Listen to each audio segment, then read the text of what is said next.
Um jovem começa a sair com uma mulher mais velha. O problema é que ela é dodói da cabeça e só quer ele pra ela. E esse é o filme Sedução Letal e eu sou a F, o Escolha Fatal. Então vem comigo e vamos recapitular. O filme começa mostrando dois amigos conversando sobre a festa que rolaria, pois teria muita loucuragem e eles param no sinal e tem duas mulheres. E Walter quer tentar dar em cima dela, mas ele estava dirigindo um carro mequetrefe. E quando chegam na festa, sua mãe fez um bolo pra ele, pois logo ele estaria terminando o ensino médio e iria pra faculdade. Mark está se preparando pra ir na piscina. Quando ele sai, ele vê Melanie que estava colocando o biquíni e ela pede ajuda, mas a mãe dele aparece na hora e na piscina ele só fica olhando pra ela com maldade e Walter diz que eles poderiam aproveitar que a mãe dele sairia na sexta pra chamar as amigas pra uma festa. E depois da festa ele manda uma mensagem para o amigo da mãe para ele a chamar pra sair. Randy está sem graça, mas aceita levá-la para dar uma volta, e ele fica feliz pelo filho estar animado pela mãe. E quando eles saem, ele liga para as jovens da loucuragem e começa a festa particular. E eles começam a preparar uma bebida diferenciada, pois eles queriam fazer o que o monge careca não faz. E enquanto seu amigo está dando uns pegas legal, ele fica sem graça e não consegue ir pra cima. E sua mãe não para de pensar nele em casa sozinho, pois ela era uma mãe super protetora. Melanie coloca a mão na perna dele, mostrando que ele poderia dar uma brincada legal. O problema é que a campainha toca e era o pastor da igreja da mãe, pois ela ficou com medo de deixar o filho maior de idade sozinho em casa e geral ficar com cara de merda. E galera, achei vacilo, porque com o pastor ali me deu até tristeza de dar aquela pecada legal. No dia seguinte, Tânia pede pra Mark no mercado trocar uma peça que ela comprou errado, e do nada aparece uma mulher pedindo ajuda com o chuveiro dela, pois achou a ducha fraca e ele já fica olhando com maldade.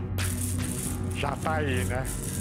Já tá agoniando, né? E quando está saindo da loja, ela aparece e diz que precisava de ajuda para trocar o chuveiro e diz que pagaria. E galera, só de olhar eu já estaria batendo a laje dela. Ele vai na casa dela e era muito grande, instala o chuveiro e ele já está todo inocente quando ela dá uma cerveja para ele e joga o roupão no chão e o chama para testar o chuveiro. E ele fica desesperado, pois se sua mãe descobrir, ele ficaria de castigo. E ele fica nervoso, mas vai assim mesmo. E a loucuragem rola em todo lugar e tudo foi tão intenso que chegando em casa ele derramou uma garrafa de Gatorade para se recuperar, pois ele é uma máquina. Chegando em casa, ele estava muito animado e sua mãe acha estranho, e depois ele conta o que aconteceu para seu amigo e ele não está acreditando. E durante a noite, ela está jogando com Randy quando ele aparece arrumado dizendo que arrumou um encontro e Tânia diz que se ele não falar, não emprestaria o carro. E ele diz que não precisava e entra em um conversível. E galera, claramente, essa mãe também tem problemas. Durante o encontro, eles vão em um restaurante chique, e ele diz que desenvolveu um app para ajudar as mães solteiras a cuidar da sua rotina, e claramente ela não estava interessada nisso e diz que vai no banheiro, e do nada aparece um garçom dizendo para ele meter o pé que vai dar ruim. E galera, para um garçom chegar e falar isso, quer dizer que algo de muito ruim já rolou. No dia seguinte, sua mãe começa a reclamar, pois ele chegou depois da meia-noite, e ele começa a zoar que estava jogando talco no pulmão e diz que tinha coisas pra fazer. E ela começa a ficar nervosa e depois Carissa o leva em uma loja de grife pra comprar uma roupa de marca. E ele fica todo animado e depois ele vai na casa dela e aproveita a piscina. E ele fica impressionado com o tamanho do local e ele vê uma sala estranha e ela diz que era a sala de tortura, mas ele acha que ela estava de brincadeira. E ela pede pra ele passar o protetor nela e depois ela dá uma chave de perna nele, aí sabemos que não tem como sair. Chegando em casa, ele não fala nada com a mãe, e ela começa a ficar preocupada, pois estava perdendo seu filho, que estava crescendo, e vê o nome da Carissa no celular dele, e vemos Carissa tomando vários remédios, pois ela é meio dodói. Durante a noite, Carissa aparece na casa dele, dizendo que queria conhecer a família, e Mark fica sem graça, e como ela já estava ali, a convida para jantar. E fica um clima muito estranho, e Carissa começa a elogiar Mark,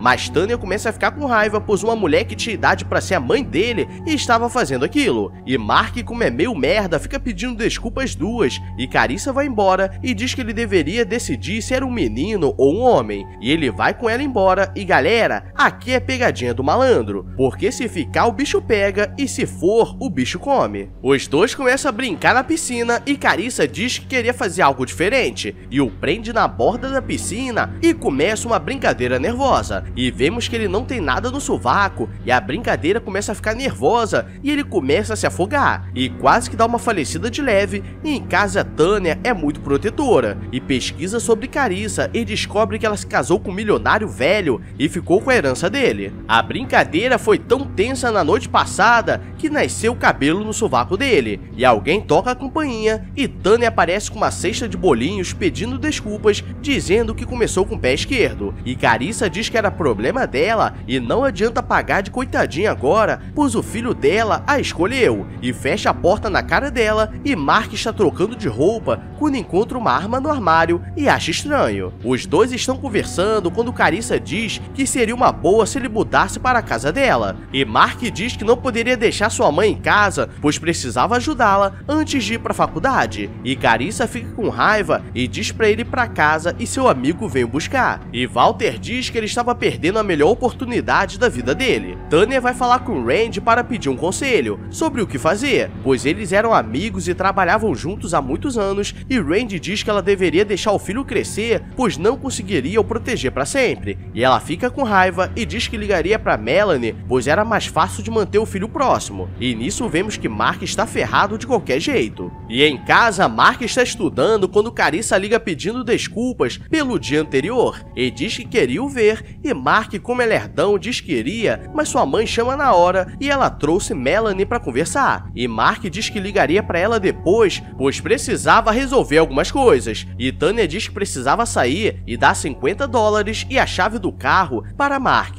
E diz que os dois deveriam sair e aproveitar a noite. E galera, a última vez que alguém fez isso por mim, ganhei R$5 e me arranjaram um encontro com uma careca de bigode e catarro no sovaco. E é por isso que assisto esses filmes de qualidade duvidosa. Os dois saem e começam a aproveitar a noite, mas sabemos que eles estão sendo observados. E Mark no final coloca a língua na garganta dela e Carissa fica revoltada, pois queria ele só pra ela. E quando Melanie está indo embora, Carissa entra no carro dela e diz que pra ela ir embora e nunca mais falar com ele, ou ele levaria 37 facadas de leve, e dá um corte no rosto dela como aviso, e Mark escuta alguém gritando desesperada e Melanie sai dirigindo pra casa e ele não entende nada. No dia seguinte ele está todo animado e tenta ligar pra Melanie, mas ela não está atendendo. E depois Tânia vai falar com Randy dizendo que o plano dele deu certo e ele diz que não tinha nada a ver com aquilo, e diz que gostava dela há muito tempo, mas nunca se declarou, e diz que agora ela estava virando uma mãe obsessiva e diz que não quer mais nada com ela, e Tânia fica com cara de pão. E em casa Mark diz que não queria mais nada com Carissa e diz que Walter poderia passar para dar uma brincada com ela. Randy está no trabalho quando Carissa aparece e começa a dizer que era muito legal a profissão dele de cuidar dos peixes do aquário da cidade, e ele começa a se sentir bajulado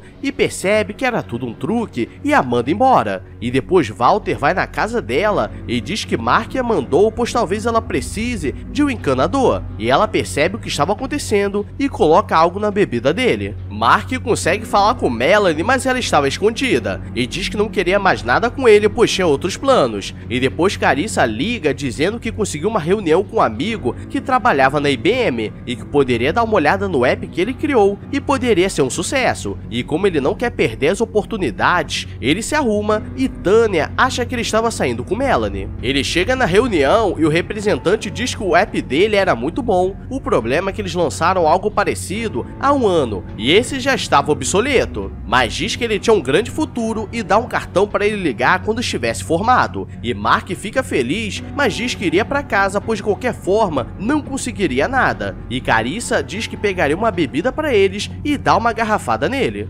Caralho, tem uma batida ali. Eita, pô. Tânia está esperando ele voltar para casa e já estava muito tarde. E vemos que Carissa o prendeu em uma sauna e diz que agora ele seria totalmente dela e teria que passar por algumas punições, pois ele não pode ficar com outra pessoa, e diz que nunca o soltaria. E agora começa aquele momento que o cérebro começa a bugar, pois ele está amarrado e ela diz que se aproveitaria dele e ele começa a chorar. Tânia acorda de manhã e percebe que ele não voltou para casa e tenta mexer no computador, mas ele trocou a senha. E quando tenta ligar, ele não atende e Mark estava até aquela hora amarrado e pela lógica ele deveria estar todo murcho e falecido. E Carissa diz que agora ele sofreria um pouco antes de ser solto e eles poderiam viver juntos, e bate com ferro nele e escorre o melado. E agora a Tânia estava desesperada e vai falar com o Randy e ele diz que ajudaria. Tânia passa na casa dela e diz que veio ver o filho, e dessa vez Carissa estava toda gentil e diz pra ela entrar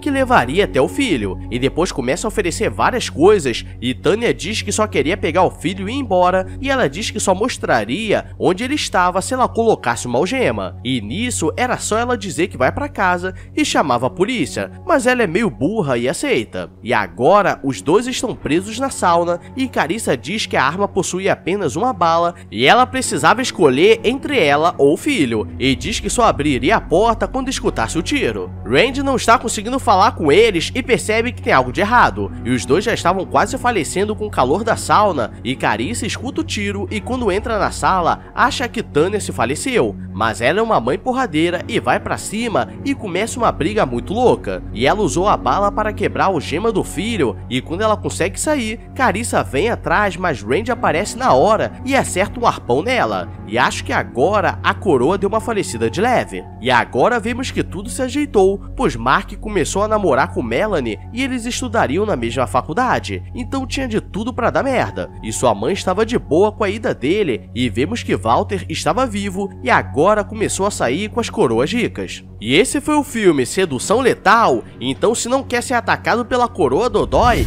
deixa o like, se inscreve com o sininho ativado pra você saber quando tiver mais loucuragem por aqui. Então só bora, e só digo uma coisa para as mães superprotetoras.